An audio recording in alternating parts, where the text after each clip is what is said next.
Hello guys, good evening. स्वागत है आपका मेरे यूट्यूब चैनल पर। This is lieutenant Mukesh Mirdha और आज हम बात करेंगे बहुत सारे क्वेश्चंस। मैंने क्वेश्चंस इन द सेंस आपके कमेंट्स हैं भाई, कमेंट्स का सॉल्यूशन करने में आया हूँ। कुछ कन्फ्यूजन्स क्रिएट हुए हैं जिनको बिल्कुल बैक टू बैक एक एक कन्फ्यूजन को यहाँ पे मैं क्लियर करूँगा और कुछ बातें भी करेंगे, कुछ अदर विषय की भी।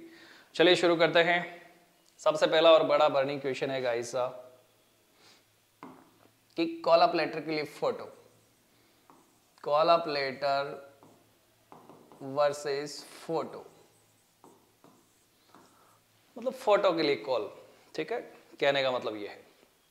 तो फोटो के लिए कॉल इन द सेंस ऐसा था कि जो भौंडसी सेंटर है हरियाणा का, स्पेशली वो, तथा एक और सेंटर है जो ठीक से मुझे उसका नाम याद नहीं आ रहा है, उन सेंटर्स में फोटो उस टाइम हो सकता है कि हसल बसल में नहीं लिए थे, सबमिट नहीं कर पाए वो लोग। तो केवल कुछ एक बंदों के जिनके फोटो सबमिट वहाँ नहीं हुए उनके पास ही कॉल आए हैं।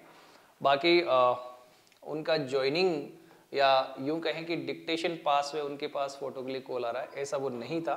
वो एक कुछ बच्चों के द्वारा गलत इन्फॉर्मेशन दी गई थी जिसका मैंने अभी निस्तारण किया। तो वो इस तरह से था कि भाई ऐसा नहीं था। एक्चुअली ऐसा है कि डिक्टेशन में क्वालिफाइड है या नहीं है उसका उससे कोई रिलेशन नहीं है। सेकेंडली कुछ बच्चे कह रहे हैं कि डिक्टेशन का रिजल्ट सुनाया ही नहीं, तो आप ये कैसे कह रहे हैं कि डिक्टेशन में पास हो गया है, इतने बच्चों को पास कर दिया, इतने को फेल कर दिया। पहली बात तो मैंने ये नहीं कहा कि इतने फेल हो गए हैं, इतने पास हो गए हैं।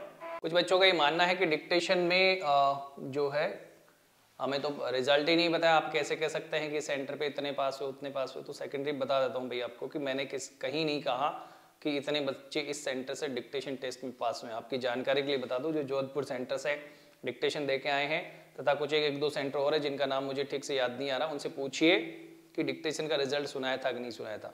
डिक्टेशन के रिजल्ट में ये सुनाया था कि आप क्वालिफाइड हैं या आप नॉट क्वालिफाइड है, मतलब क्वालिफाई नहीं हुए हैं, इतना बताया है। मार्क्स नहीं बताए किसी को। एक बच्चा जिसको बताया 49 मार्क्स, कमेंट करना भाई मेरा वीडियो देख रहा तो वो कौन बच्चा था जिसको जोधपुर में बताया कि इस बच्चे के 49 मार्क्स आए हैं डिक्टेशन में। बिल्कुल बेटा बताना, यदि मेरा वीडियो देख रहा है तो कमेंट करना और सबको बताना कि वो कौन बच्चा था जिसके एकमात्र बच्चा है पूरे बीएसएफ में जिसको नंबर बताए गए हैं, जहां तक मेरी जानकारी है उस बच्चे को। बाकी किसी को मार्क्स नहीं बताएंगे, कितने मार्क्स वो गेन कर रहे हैं, कितने मार्क्स उनके बन रहे नहीं बन रहे। ठीक है। एक का आपका कमेंट है, किसी का क्वेरी है कि मेडिकल के लिए एडमिट कार्ड कैसे आएंगे। बहुत अच्छा क्वेश्चन है, बताया मैंने आपको। देखिए बीएसएफ की अपनी व्यवस्था है कि वो आपसे दो एनवलप ले रहा है, जिसमें एक एनवलप में तो आपका मेडिकल का कॉल लेटर आना चाहिए according to recruitment policy. Notification में ऐसा कहीं जिक्र नहीं है, मैं बता देता हूँ आपको। और दूसरा जो है वो आपका उसमें ज्वाइनिंग लेटर आएगा जो बच्चा क्वालिफाइड हो जाएगा। ठीक है, उनके लिए 2 एनवलप लिए हैं। एनवलप एक डाक व्यवस्था के माध्यम से भेजा जाएगा घर पे। हो सकता है 2 दिन लेट आ जाए, 3 दिन लेट आ जाए, नहीं पहुंचे, इसकी वजह से किसी बच्चे को नुकसान हो जाए। इसलिए सबसे परफेक्ट फॉर्मेट है कि आपकी ईमेल पे ही, ठीक है, या तो आपको अलग से एक लिंक जनरेट कर देगा बीएसएफ अपनी वेबसाइट पर, और स्पेशली आपके ईमेल पर एक कॉल अप लेटर आपका मेडिकल का डालेगा। ठीक है, ये मेडिकल का कॉल अप लेटर्स कब तक आना है और मेडिकल कब से स्टार्ट होंगे, एग्जैक्ट इन्फॉर्मेशन अगले वीडियो में बताऊंगा मैं आपको। थोड़ा सा बड़ा मुद्दा है, अलग से बात करेंगे इस पे। अगला क्वेश्चन है कि फाइनल कट ऑफ किस आधार पे आप बता रहे हैं।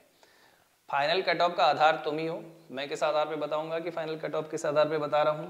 इसलिए हम लोगों ने 5-6 अच्छे लोग जो इस पे काम कर रहे हैं उनमें आपस में कंसल्ट करके और बहुत बारीकी से अध्ययन करके कितने बच्चे किस फेज में आउट हो गए, कितने बच्चे कहाँ आउट हो गए, कितने एग्जैक्ट बच्चे अब बचे हैं, कितने बच्चे जो हैं वो मेडिकल में आउट हो सकते हैं, संभावनाएं पर आधारित हमने एक सटीक कैलकुलेशन करने का प्रयास किया। हम कोई भगवान नहीं है कि बता देंगे एग्जैक्ट ये रहेगी जी पॉइंट में इतनी, ऐसा कुछ नहीं है। ठीक है, एक सटीक गेस है, इससे ऊपर या ज्यादा होने की बहुत कम संभावना है।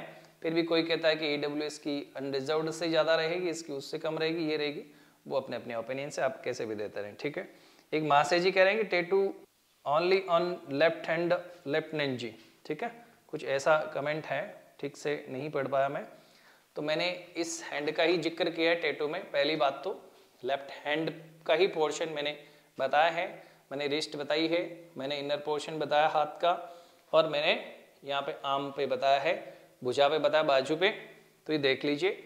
बाकी टैटू बॉडी के किसी भी पार्ट पे हो सकता है, समझ रहे हैं आप। तो उसका रिलीजियस है वो, तो वो फैक्टर वहां पे फंक्शन कर रहा है, अदरवाइज अदर फैक्टर्स फंक्शन कर रहे हैं। बिल्कुल आर्मी बेसिस थ्योरी को अडॉप्ट कर रहा है। बीएसएफ लिखा हुआ है, नोटिफिकेशन पढ़ लीजिए, ठीक है। ओके, स्पेक्ट्स अलाउड और नॉट, बहुत अच्छा क्वेश्चन है। स्पेक्ट्स भाई ऐसा है कि जिसकी 6/9 है, ठीक है, इनकरेक्ट वर्ड्स आई साइट, उसका स्पेक्ट अलाउ किया जा सकता है। इससे ऊपर स्पेक्ट्स अलाउड नहीं होगा किसी भी कंडीशन में, ठीक है। 6/6 ये विजन तो होना ही चाहिए।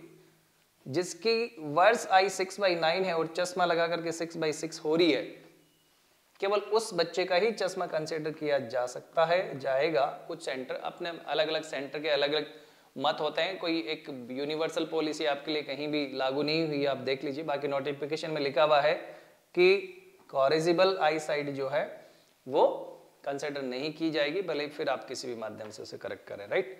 ओके, तो चश्मा अलाउड नहीं है, 6/9 से ऊपर वालों को बिल्कुल भी चश्मा अलाउड नहीं है, भले आप।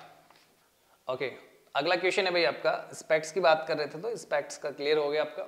अगली बात हम कर रहे हैं फाइनल कट ऑफ डिक्टेशन को मिलाकर के बता रहे हैं। बिल्कुल, जो आरओ की कट ऑफ है भाई, वो आरओ की कट ऑफ में आपको बता रहा हूँ डिक्टेशन को मिला करके, ठीक है।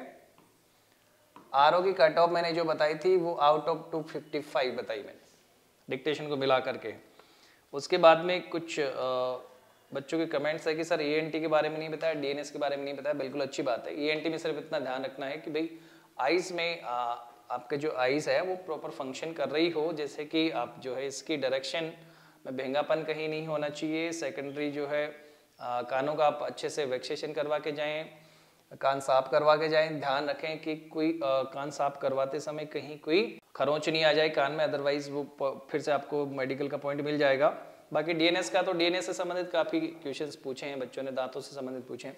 डीएनएस का क्लियर बता देता हूँ। यदि आपने ऑपरेशन करवाया और ऑपरेशन वो ठीक हो गया करवा के, वहाँ पे कोई भी स्वेलिंग नहीं है, कोई लाइव घाव नहीं है, जीवित घाव नहीं है, तो कोई दिक्कत नहीं आने वाली है, डीएनएस हो चलेगा। दांतों का तो भाई दांत आप प्रॉपर वे में कैपिंग वगैरह करवा ले, अलाउड तो नहीं होती है, बट फिर भी चल जाए तो अलग बात है, ठीक है। कलर विजन में CP3 की प्रैक्टिस करवाई। कलर विजन में CP3 की प्रैक्टिस करवाने की जरूरत नहीं है। CP3 की एक CD की बुकलेट आती है, ठीक है, वो बुकलेट की प्रैक्टिस आप करिए, यहाँ से कुछ नहीं दिखेगा। वो यहाँ पे विजन में बिल्कुल डिफेक्ट होगा, वो विजन जो आप बुकलेट में देख रहे हैं यहाँ से काफ़ी फर्क पड़ जाएगा। आप खुद इसकी प्रैक्टिस करें। मेडिकल में चेस्ट हाइट फिर से होगा क्या, किसी ने पूछा चेस्ट दोबारा मापेंगे, किसी ने पूछा हाइट दोबारा मापेंगे, बिल्कुल नहीं मापेंगे भाई। चेस्ट को चेक करेंगे, चेस्ट का मेजरमेंट नहीं लेंगे, हाइट मेजर नहीं करेंगे, बट चेस्ट किसी का डिफेक्टिव है, ऊपर है, नीचे अंदर धंसा हुआ है, अंदर से एक्सरे में कोई आपके डिफेक्ट नजर आ रहा है तो वो उस वे में चेक होगा, बल्कि चेस्ट का मेजरमेंट नहीं होगा। एल्बो कैरिंग एंगल, एल्बो का बता देता हूँ भाई आपको, क्लियर बता देता हूँ। देखिए ये हाथ है, राइट, ये हाथ है। एक नमूने 2-3 बोल रहे थे कि लेफ्ट हैंड है, तो उसे क्या दिखाऊंगा यहाँ पे, रिवील करना अलाउड नहीं है, ठीक है। और हालांकि कुछ नहीं होता, क्या उखाड़ लोगे, लेकिन फिर भी बता रहा हूं कि फैक्ट्स हम लोग रिवील नहीं कर सकते। लेफ्टिनेंट हूं नहीं था, ठीक है, मैंने रिजाइन किया after completion of 4 years of my service. तो ज्यादा बकवास कर रहा है ना कोई, वो मेरे व्हाट्सअप करे, मुझे वहां पे दिखाऊंगा, ठीक है ना। व्हाट्सअप कर देना भाई नमूनू, जो ये कह रहा है ना, कि कोई कह रहा है ना कि लेफ्टिनेंट बता रहा है अपने आप को, बता रहा हूं, इसलिए बता रहा हूं। तुम्हारी औकात क्या है कि तुम बता दोगे, तुम हो ही नहीं तो बताओ कहां से, मैं हूं इसलिए बता रहा हूं। और यदि तुम्हें फिर भी डाउट है ना किसी बच्चे को, तो मेरे पर्सनल व्हाट्सएप पे मैसेज करें कि बताओ, मैं बता दूंगा, समझ गया। यस, ये देखिए ये हैंड है, ये हैंड का पोर्शन है जहां पे कैरिंग एंगल आपका चेक होता है, राइट। दोनों ऊपर से नीचे से जांचा जाएगा, स्पेशली एल्बो जहां पे ये नीचे वाला पोर्शन है, इनर पोर्शन, इसका एंगल मेजर करते हैं अक्सर। 2 प्रकार से इसमें डिफेक्ट होते हैं, बता देता हूं। एक तो कि बच्चा कमजोर है, यहाँ पे फ्लैश नहीं है, मांस नहीं है, और उसकी हड्डी बाहर की तरफ निकली हुई है। एक कि बच्चे का हाथ ही ऊपर से अंदर की तरफ धंसा हुआ है, फिर अंदर निकला हुआ है। भाई ऐसा कोई अंदर धंसा हुआ हाथ है फिर निकला हुआ है बाहर, तो उसका तो कोई इलाज नहीं, उसको कैरिंग एंगल में सीधा पॉइंट मिलेगा। जिसकी हड्डी बाहर निकली हुई है उसका कैरिंग एंगल का जो एंगल मेजर करते हैं तो 15 डिग्री से ऊपर का नहीं होना चाहिए, इससे ऊपर वो मैक्सिमम 17-18 तक कंसीडर कर लेते हैं, बड़ी बात नहीं है, बट ये कोई बहुत बड़ा पॉइंट बनने का ज़्यादा गुंजाइश इसमें नहीं है। ये देखिए ये हाथ है, इसमें कोई कैरिंग एंगल नहीं है, आप बिल्कुल कहीं से भी चेक कर सकते हैं, बिल्कुल फ्लैट हैंड है, राइट। तो इस तरह का हाथ बिल्कुल सपाट आपका होना चाहिए। ये देखिए बिल्कुल सपाट है।